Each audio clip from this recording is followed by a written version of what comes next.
दोस्तों, चाणक्य का अपमान एक प्रमुख घटना थी जिसने उनके जीवन को बदल दिया। इस घटना से चाणक्य नंद वंश के कट्टर दुश्मन बन गए और उन्होंने उन्हें समाप्त करने की ठान ली। अपनी प्रतिभा और कुशल राजनीति के बल पर चाणक्य ने एक युवा राजकुमार चंद्रगुप्त मौर्य को नंद वंश को उखाड़ फेंकने में मदद की।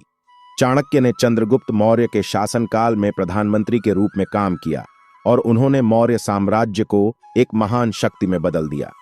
दोस्तों, आइए जानते हैं आचार्य चाणक्य के अपमान की वह कौन सी घटना थी जिसके कारण ने नंद वंश को पूरी तरह से खत्म करने की प्रतिज्ञा की। एक बार आचार्य चाणक्य एक महत्वपूर्ण मंत्रणा के लिए धनानंद के दरबार में गए।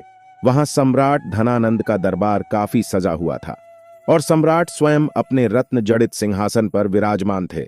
दरबार में राजसी शान की बहार थी। चारों ओर आंखें चुंधियाने वाली सजावट थी। सम्राट के सिर पर हीरे जवाहरात से मंडित मुकुट था। गले में बहुमूल्य हार तथा दूसरे आभूषण थे। शरीर पर मूल्यवान झिलमिलाते वस्त्र थे जिन्हें बनवाना केवल राजाओं के बस की ही बात थी। मंत्रीगण, अधिकारी, सेनानायक, भूमिपति, सेठ व दरबारी अपने श्रेष्ठ वस्त्रों तथा आभूषणों से सज्जित अपने अपने आसनों पर सभी लोग बैठे थे। जगह जगह पर विशेष परिधान पहने संतरी पहरा दे रहे थे। दूसरे दरबारी कर्मचारी अपनी अपनी जगह अपना कर्तव्य निभा रहे थे। अमात्य शकटार सम्राट के सिंहासन की बगल में अपने आसन पर बैठे थे, जो कि आचार्य चाणक्य के गुरु मित्र थे। सम्राट धनानंद बूढ़े थे, परंतु उनका व्यक्तित्व भव्य था। अपनी युवावस्था में वह एक सजीले नवयुवक थे। उनके 40 वर्षीय पुत्र में आज वही बांकापन था। धनानंद के भाई भी अति आकर्षक व्यक्तित्वों के स्वामी थे। उसी समय पर चाणक्य ने दरबार में प्रवेश किया। शकटार ने दरबान को पहले ही चाणक्य के बारे में बता दिया था। चाणक्य का आना कुछ ऐसा ही था जैसे हीरे मोतियों के ढेर में कोयले का टुकड़ा आ गिरा हो। शारीरिक रूप से वह ठिगने, काले व कुरूप थे। कुछ लोगों का कहना था कि उनके मुख पर चेचक के दाग भी थे। वेशभूषा भी उनकी साधारण व्यक्तियों जैसी थी। दरबार में उपस्थित लोगों ने चाणक्य को उपेक्षा से घूरा। कुछ दरबारी उपहास की दृष्टि से भी देख रहे थे। ऐसे व्यक्तियों की भी कमी नहीं थी जो दबे स्वरों में चाणक्य को देखकर हंस रहे थे। सम्राट धनानंद को उनको आना अनाधिकार चेष्टा लगा। उसके मुखमंडल पर क्रोध के भाव उभरे, भ्रिकुटियां तन गईं।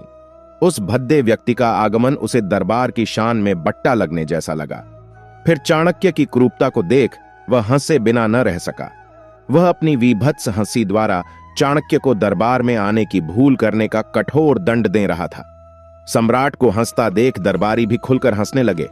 मगध दरबार एक अश्लील ठहाके से गूंज रहा था। यह देखकर घोर अपमानित चाणक्य जड़ होकर रह गए थे। अमात्य शकटार को यह देखकर बहुत लज्जा आई। उन्होंने अपने मित्र को बचाने के प्रयत्न में खड़े होकर सबको शांत होने का संकेत कर कहा, आदरणीय सभासदों, मैं आपका परिचय तक्षशिला विश्वविद्यालय के महान आचार्य विद्वान चाणक्य से कराना चाहता हूं, जो अभी हमारे दरबार में पधारे हैं। ये हमें एक बहुत महत्वपूर्ण मंत्रणा देना चाहते हैं जो हमारे राज्य के लिए लाभदायक सिद्ध होगी। धनानंद ने टेढ़ी दृष्टि से आचार्य शकटार को देखा और बोला कि यह कुरूप ब्राह्मण हमें क्या मंत्रणा देगा। मेरे सुंदर दरबार में इस भद्दे व्यक्ति का काम नहीं है। हमें तो इसकी यहां उपस्थिति पर ही आपत्ति है। वहां उपस्थित सभी दरबारियों ने सम्राट की बात के समर्थन में अपने सिर हिलाए। उधर क्रोध से आचार्य चाणक्य का सारा शरीर कांप रहा था। ऐसे तिरस्कार तथा अपमान की उन्होंने सपने में भी कल्पना नहीं की थी। मगध साम्राज्य के दरबार के भद्देपन से आचार्य शकटार भी आहत थे। उन्हें यह तो पता था कि धनानंद विलासी हैं, लोभी तथा अहंकारी हैं, परंतु आज उन्हें पता चला कि सम्राट में शिष्टाचार की भी इतनी कमी है। उन्हें समझ नहीं आ रहा था कि क्या करें। बात इतनी बिगड़ चुकी थी कि उसे बनाने का कोई उपाय नहीं सूझ रहा था। फिर भी उन्होंने एक टूटा फूटा प्रयास किया। हे सम्राट श्रेष्ठ, इस दरबार में उनका वाक्य पूरा न हो पाया।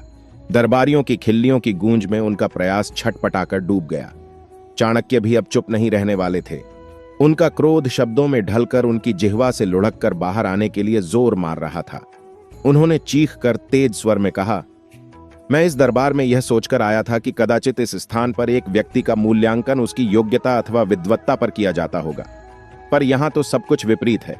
यहां इतना छिछलापन है कि एक मनुष्य को उसके शारीरिक रंग रूप से तौला जाता है। एक व्यक्ति की बुद्धि व शिक्षा का यहां कोई मोल नहीं है। मूर्खों की सभा है यह दरबार। अब तक हंसते दरबारी मौन हो गए थे।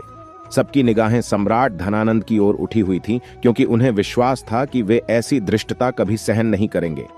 धनानंद ने क्रोध से चाणक्य को देखा और फुफकारते हुए बोले, तुच्छ ब्राह्मण, मेरे दरबार को कुरूप विद्वत्ता की कोई आवश्यकता नहीं है। मगध सम्राट से शिष्टता से बात करो, अन्यथा तुम्हें कठोर दंड दिया जाएगा। तुम हो क्या? स्वयं को क्या समझ रहे हो? चाणक्य ने घोषणा की, मैं स्वयं को क्या समझता हूं, यहां उसका महत्व नहीं है, परंतु सभी यह सुन लो कि मैं इसी दरबार में प्रण करता हूं कि अहंकारी नंद वंश को ही समूल नष्ट करके दिखा दूंगा। एक ऐसा अहंकारी शासक जिसमें विद्वानों का आदर करने की भी समझ नहीं है, वह सिंहासन पर बैठने का अधिकारी नहीं है। ऐसे शासक का अंत होना ही सबके लिए श्रेयस्कर होगा। जब तक मेरा प्रण पूरा नहीं होता, मैं अपनी चोटी नहीं बांधूंगा। ऐसा कहकर सबके सामने चाणक्य ने अपनी चोटी खोल दी। सारा दरबार एकटक होकर देखता रहा। सम्राट क्रोध की मूर्ति बने अपने सिंहासन पर बैठे रहे। आचार्य शक्टार पर तो कुठाराघात ही हो गया था। अपना प्रण सुनाकर आचार्य चाणक्य वहां से पैर पटकते हुए चले गए। दोस्तों, कहानी अभी खत्म नहीं हुई। इसके अगले भाग में हम देखेंगे कि आचार्य चाणक्य ने अपना प्रतिशोध कैसे लिया। आगे की घटना को जानने के लिए आप चैनल को सब्सक्राइब कर लें और बेल आइकॉन को भी प्रेस कर दें ताकि आपको अगली वीडियो का नोटिफिकेशन मिल जाए। धन्यवाद।